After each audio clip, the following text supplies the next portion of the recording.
Hi friends, आज हम लोग अपोलो हॉस्पिटल इंटरप्राइजेस का स्टॉक का एनालिसिस करेंगे जिसके Q4 अर्निंग के रिजल्ट 31 मई 2025 को आए हैं और एक महीने बाद अप्रॉक्सीमेट अगर बोला जाए हम लोग एनालिसिस करने हैं। इसके पीछे रीज़न क्या है एनालिसिस करने का, तो हम लोग हॉस्पिटैलिटी सेक्टर और हम लोग मेडिकल सेक्टर के स्टॉक्स का रिव्यू कर रहे हैं। इसमें पोटेंशियल ज़्यादा है।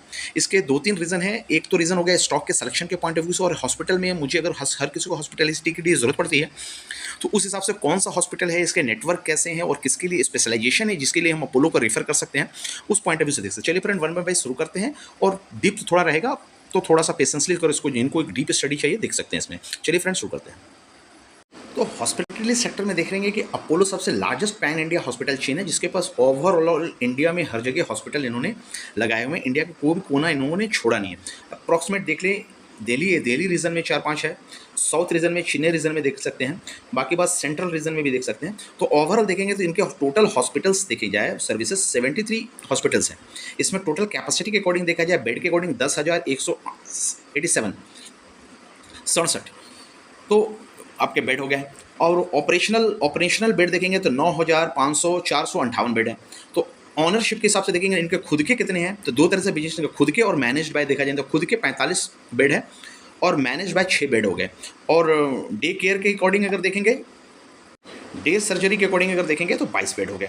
तो टोटल आपके बेड के काउंटिंग आ गए, हॉस्पिटल्स के काउंटिंग आ गए। अगर इनके बेड के काउंटिंग देखेंगे तो ऑन हॉस्पिटल के करीब 10,000 में से 8,774 हो गए, मैनेज्ड में अगर 790 हो गए, एंड डे सर्जरी केयर के अकॉर्डिंग 643 हो गए। तो इनका मोटा मोटी ओवरऑल फिगर देखा जाए तो इंडिया का सबसे लार्जेस्ट चेन है और बड़ा नेटवर्क है, और इनका ग्रोथ रेट भी अच्छा आता हुआ दिख रहा है। देन इनके रेवेन्यू मिक्स की बात करें कि इनका रेवेन्यू कहाँ से आ रहा है, कहाँ पे पोजीशन आ रही है, तो 19% कार्डियो में है, 17% ऑन्को में है, न्यूरो में 10% है, देन गैस्ट्रो में 6% है, मेडिसिन में, इंटरनल मेडिसिन में 9% है, अदर्स में 7% है। तो इस तरीके से इनका रेवेन्यू मिक्स इस हिसाब से, नेफ्रोलॉजी में, यूरोलॉजी में 3% है, ट्रांसप्लांट में 3% है। तो सब मेजर एंटिटी इनका देखा जाए तो 19%, 7% और 10%, ये 50% ऑफ द पार्ट इनका इधर से रेवेन्यू आ रहा है। तो मिक्स का ट्रेंड किधर है, तो किधर से आ रहा है, तो देखेंगे सेल्फ पे करके 41% सेल्फ पे करके पैसा देके जा रहे हैं। देन 44% इंश्योरेंस है, यानी देखा जाएगा तो इंश्योरेंस जो किए हुए उनका प्रेशर इनका ज़्यादा है, ज़्यादा इंश्योरेंस वाले आपके आ रहे हैं। सेल्फ पे 41%, ऑलमोस्ट बैलेंस भी बोल सकते हैं, 44%। एंड पीओसी एंड गवर्नमेंट की तरफ से 10% है, 5% पीएससी है। तो इनका गवर्नमेंट से सेक्टर से कम है, कैश का पैसा पूरा आ रहा है, बाकी बाद इंश्योरेंस से वो पैसा ले रहे हैं, इंश्योरेंस के थ्रू मेडिकल ट्रीटमेंट दे रहे हैं। तो इस हिसाब से गवर्नमेंट पीएसयू का कम पेनिट्रेशन है, तो इस हिसाब से बोल सकते हैं इनका कैश फ्लो अच्छा बना हुआ रह सकता है। इस हिसाब से ही पोजीशन बिजनेस मॉडल के तौर पे देख सकते हैं। देन इनका की एक डेटा के बारे में हम लोग फोकस करेंगे। की डेटा किस पॉइंट पे, पैन इंडिया में इनका जो क्वार्टर टू क्वार्टर पोजीशन 4 24 और 25 का, और इनके हिसाब से ईयरली ग्रोथ क्या आ रहा है, और F5 24 F5 25 के हिसाब से ग्रोथ कितना आ रहा है। तो ऑपरेटिंग कुछ इंपॉर्टेंट पैरामीटर के ऊपर स्नैपशॉट देखिए। ऑपरेटिंग बेड में क्या कितना ग्रोथ हो रहा है, 1% का ग्रोथ हो रहा है, यानी स्टिक हो गया। ईयर पे देखेंगे तो यहाँ भी 1% का आ रहा है। तो F5 24 का डेटा कितना हो रहा है, ऑपरेटिंग बेड 8,025 करीब से है, जो कि पिछले क्वार्टर में F5 24 क्वार्टर 4 24 में 7,995 था।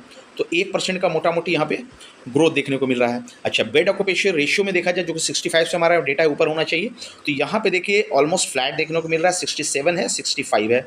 अच्छा, फाइनेंशियल ईयर को जोड़ करके पूरा लें, क्वार्टर टू क्वार्टर के हिसाब से भी नहीं, F5 25 में हिसाब से दे 68 है एंड 65 है, तो बेंचमार्क के ऊपर स्टेबल है। तो एक तो चीज़ हो गया। अच्छा, इंस्पिरेशनल वॉल्यूम देखा जाए तो इम्पेटेशनल वॉल्यूम के हिसाब से बारह का, तो 1,46,334 निकल के आ रहा है। तो यहाँ ग्रोथ रेट 4.2% देख सकते हैं, या 7% का ग्रोथ रेट यहाँ पे मुझे मिल रहा है।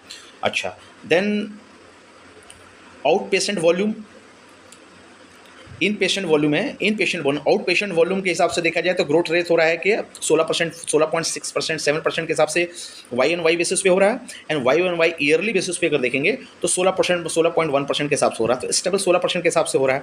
अच्छा, इन पेशेंट ALOS पर डे क्या होता है, ALOS पर डे, तो फ्रेंड्स यहाँ पे देख सकते हैं कि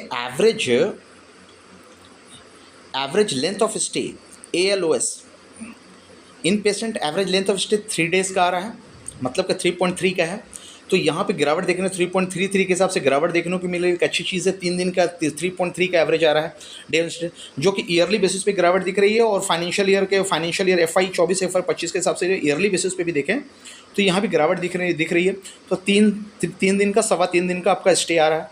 अच्छा, नेट रेवेन्यू इन मिलियंस में बात करें तो नेट रेवेन्यू इन मिलियंस में करीब करीब परसेंटेज वाइज अगर देखेंगे तो 10.4% का ग्रोथ देखने को मिल रहा है YoY बेसिस पे, क्वार्टर टू क्वार्टर का ईयरली। FY 24 से 125 के कंपैरिजन में देखेंगे तो यहाँ भी 12% का ग्रोथ देखने को मिला रेवेन्यू में, जो कि 10 से 12% है, 15% के ऊपर ग्रोथ होनी चाहिए, जो कि 10% का ग्रोथ है। तो यहाँ पे एक थोड़ा सा कंसर्न बोलेंगे, ग्रोथ थोड़ा सा अपोलो का रुका हुआ है, उस कंपैरिजन से नहीं आ रहा है जो हमको 15% चाहिए। क्योंकि यहाँ भी देखेंगे कि बेड ऑक्यूपेशन एकदम जस्ट बॉटम बेंचमार्क पे है, 65 पे के हिसाब से है। देन टोटल अगर देखेंगे तो एवरेज रेवेन्यू पर पेशेंट देखेंगे तो यहाँ पे देखेंगे तो 7% का ग्रोथ देखने को मिल रहा है, क्योंकि एक पेशेंट में 1,71,358 रुपीज़ ये क्लेम कर रही है। और FY 24 में क्वार्टर 4 24 में देखेंगे तो 1,60,000 है।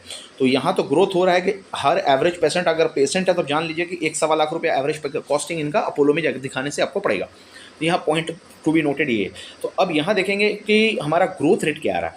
तो ग्रोथ रेट की पॉइंट ऑफ व्यू से अगर देखेंगे तो यहाँ भी हमारा ग्रोथ रेट जा करके मिल रहा है कितना को, पेशेंट के हिसाब से जो आ रहा है 5.9 का फाइनेंशियल ईयर के हिसाब से ग्रोथ रेट मिल रहा है। तो ये भी मोटा मोटी ग्रोथ रेट आपका ठीक आ रहा है। अच्छा, अब आरपॉप कितना आ रहा है। आरपॉप का मतलब हो गया कि एवरेज रेट पर ऑक्यूपाइड बेड के हिसाब से देखा जाए तो 63,569 रुपीज़ हो रहा है, जो कि 59,523 रुपीज़ क्वार्टर 4 में 24 में थी, क्वार्टर 25 में ही है। तो यहाँ पे बेड के अकॉर्डिंग देखेंगे तो 6.8% का ग्रोथ देखने को मिल रहा है, और 5.4% का फाइनेंशियल ईयर FY 24-25 के अकॉर्डिंग दे रहा है। तो ग्रोथ रेट यहाँ ठीक आ रहा है। तो मोटा मोटी अगर एक बेड का पर डे का कॉस्टिंग देखिए तो यहाँ पे आ रहा है 63,000 रुपीज़। अब देखिए 3 दिन आपको रख रही है, एक पेशेंट से आपको 3 दिन एवरेज रख रही है, तो इसको मल्टीप्लाई करेंगे तो 6×18 मतलब 1,71,71,000 आ रहा है। तो ये चीज़ें आपको मैच होती हुई दिख रही हैं। अच्छा, नेक्स्ट पॉइंट इसमें इस तरीके से हॉस्पिटल सेक्टर को हो, जो कि हॉस्पिटलिटी सेक्टर हो, हेल्थ केयर सेक्टर में एक स्पेशलाइज सेक्टर है जिसमें कि 38 से 40 स्टॉक्स देखने को मिलेंगे। उसमें से टॉप स्टॉक को हम लोग एनालाइज कर रहे हैं, जिसमें टॉप स्टॉक को एनालाइज करने का मकसद क्या है कि इसका पैटर्न पता चलेगा, किस पैटर्न से इनका सेल्स ग्रोथ हो रहा है।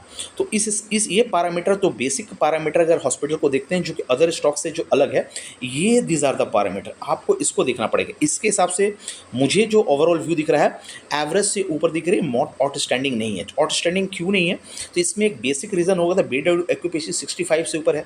अच्छा ठीक है, 65 से बेड अप परसेंटेज अब भरा हुआ है, ठीक है, बोलो बहुत ज़्यादा नहीं बढ़ा तो इसको देख करके नहीं बोल सकते हैं। लेकिन अब देखिए ऑपरेशन बेड भी आपका बढ़ नहीं रहा है।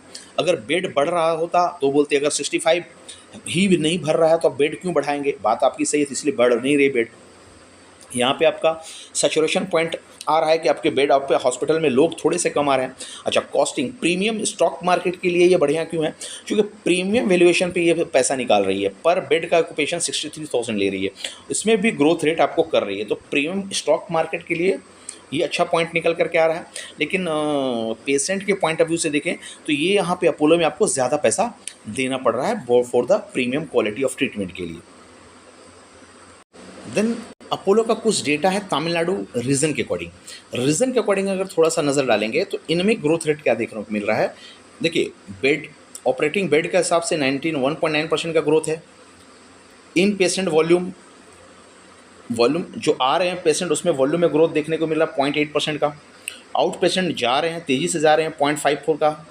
ठीक है, एलॉस पर डे, यानी पर डे का कॉस्टिंग अगर देखा जाए तो कितने दिन पेशेंट रुक रहे हैं, पेशेंट स्टे देखिए करीब 1.9% का ग्रोथ यहाँ पॉजिटिव में है। तो पेशेंट को यहाँ ज़्यादा रोक रही है अगर डिफरेंसेस के हिसाब से देखा जाए।